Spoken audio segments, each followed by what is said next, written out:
ఎక్కడ నల్లగొండ జిల్లా, ఎక్కడ కరీంనగర్ జిల్లా, ఎక్కడ జైరాబాద్. నాకు నిన్న చాలా దగ్గర మిత్రుడు ఆర్గనైజేషన్లో పనిచేస్తుంటాడు. జైరాబాద్లో ఒక బ్రహ్మాండమైన ల్యాండ్లు కొన్నారు. మీరు ఎవరు బయటికి రావద్దని చెప్పేసి అదొక 10 కోట్లకు పోతుంటే ఒక 3-4 కోట్లకు అమ్మేసి అక్కడ ఉన్నటువంటి బాధితులకు, మంగ్లీపై గారి పేరు చెప్పి వసూలు చేసిన బాధితులకు 10 కోట్ల విలువైన భూమిని 3 కోట్లకు అమ్మి వాళ్ళకి సెటిల్మెంట్ చేసి మీరు మంగ్లీ గారి పేరు ఎవరు చెప్పొద్దని చెప్పేసి అక్కడ ఉన్నటువంటి ప్రజలు నాకు నిన్న ఫోన్ చేసి చెప్పడం జరిగింది.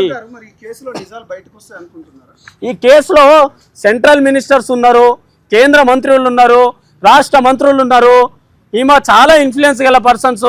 ఈ పేద ప్రజలకు కోర్టులు అంటే తెలియదు, పోలీస్ స్టేషన్లు అంటే తెలియదు, తర్వాత వీళ్ళకి ఎటువంటి తెలియదు. న్యాయం జరుగుతుందని నాకు కూడా నమ్మకం లేదు.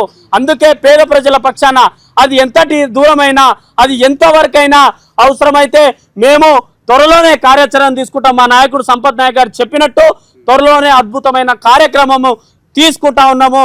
అక్కడ ఉన్నటువంటి పేద ప్రజలందరినీ వారి ఊర్లకి వెళ్ళి అక్కడే మీ యొక్క చర్చా గోష్ఠి అక్కడే పెట్టుకుందాము.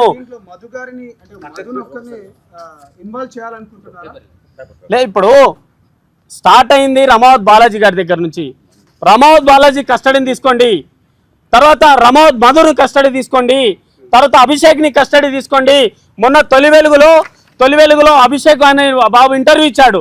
ఏం చెప్పిండు? అవును నిజమే, నా 25 లక్షలు మంగ్లీ గారి ఇల్లును కొనడానికి మధు ట్రాన్స్ఫర్ చేసింది వాస్తవము. మళ్ళీ మంగ్లీ గారు డబ్బులు ఇచ్చాదని నేను చూడలేదు అంటే కాళ్ళకేస్తే మెడకేస్తుడు, మెడకేస్తే కాళ్ళకేస్తున్నాడు. 4,50,000 నెక్లెస్ కొన్నది వాస్తవమే, అది మంగ్లీ గారికి ఇవ్వడానికి వాస్తవమే. మరి గిరిజన సంఘాలు ఉన్నారు, ఈరోజు మీడియా మిత్రులు ఉన్నారు.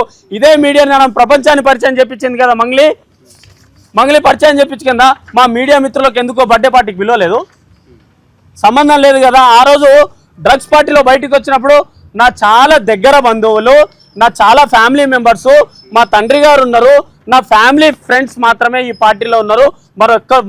మరో వ్యక్తి ఈ పార్టీలో లేన్నారు. మరి మధు ఫ్యామిలీ రిలేషన్లో వచ్చిందా, ఫ్రెండ్షిప్ రిలేషన్లో వచ్చిందా?